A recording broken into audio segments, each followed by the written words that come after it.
Thank you for purchasing this Nordic Track rower. Assembly requires 2 persons. Place all parts in a cleared area and remove the packing materials. Do not dispose any of the packing materials until you finish all assembly steps. Assembly can be completed using the included tools, but to keep the included tools, 1 or more of them may be needed to make adjustments in the future. To avoid damaging parts, do not use power tools for assembly or adjustment. Take any necessary measures to protect your floor before you begin. Place a soft cloth or a piece of cardboard on the floor where you will assemble the rower. Make sure that the row bar is securely inserted into the row bar hook.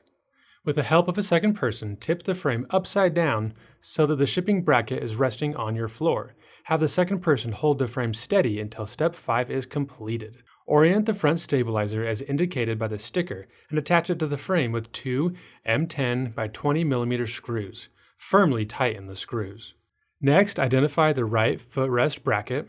Attach the right footrest bracket to the right side of the frame with 4 M10 by 35 mm screws. Start all 4 screws and then tighten them. Attach the left footrest bracket to the left side of the frame in the same way. Hold the rear stabilizer in the bracket on the frame and attach it with an M10 by 100 mm screw. Do not fully tighten the screw yet. Finish attaching the rear stabilizer with 2 M10 by 60 mm screws. Then fully tighten the M10 by 100 mm screw.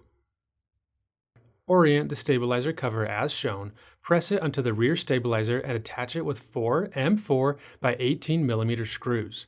Start all 4 screws and then tighten them. With the help of a second person, tip the rower to the upright position. Remove and discard the wire tie attaching the main wire to the shipping bracket. Then remove and discard the 2 shipping screws and the shipping bracket. Avoid pinching the wires. Have a second person hold the console and insert the attached neck into the bracket on the frame. Attach the neck with an M10 by 40 mm screw. Do not fully tighten the screw yet. Finish attaching the neck with an M10 by 65 mm screw. Then fully tighten the M10 by 40 mm screw. Connect the 2 console wires to the end of the main wire. Important, the wire connectors should slide together easily and snap into place with an audible click. You must connect the wires properly for your rower to function properly. Orient the right and left neck shields as shown. Position the wires inside of the left neck shield as you press the neck shields together around the neck. Avoid pinching the wires. Press the neck shields onto the right and left shields. Then attach the neck shields to the neck with 2 M4 by 18 mm screws.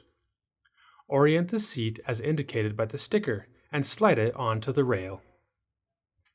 Orient the rear rail bumper as shown and press it into the rail. Next, attach the rail end cover to the right and left rail shields with 2 M4 by 16 mm screws. Then attach the rail end cover and the rear rail bumper to the rail with an M4 by 16 mm screw. Important, always plug the power adapter into the rower before you plug it into an outlet. Plug the power adapter into the receptacle on the front of the rower. Note, to plug the power adapter into an outlet, see page 12. Important, keep the included tools. 1 or more of the tools may be needed to make adjustments in the future. Make sure that all parts are properly tightened. To protect the floor or carpet, place a mat under the rower. To avoid damage to the console, keep the rower out of direct sunlight. Keep the included tools in a secure place. 1 or more of them may be needed to make adjustments in the future. Note, extra hardware may also be included. Thank you for purchasing this amazing Nordic Track rower.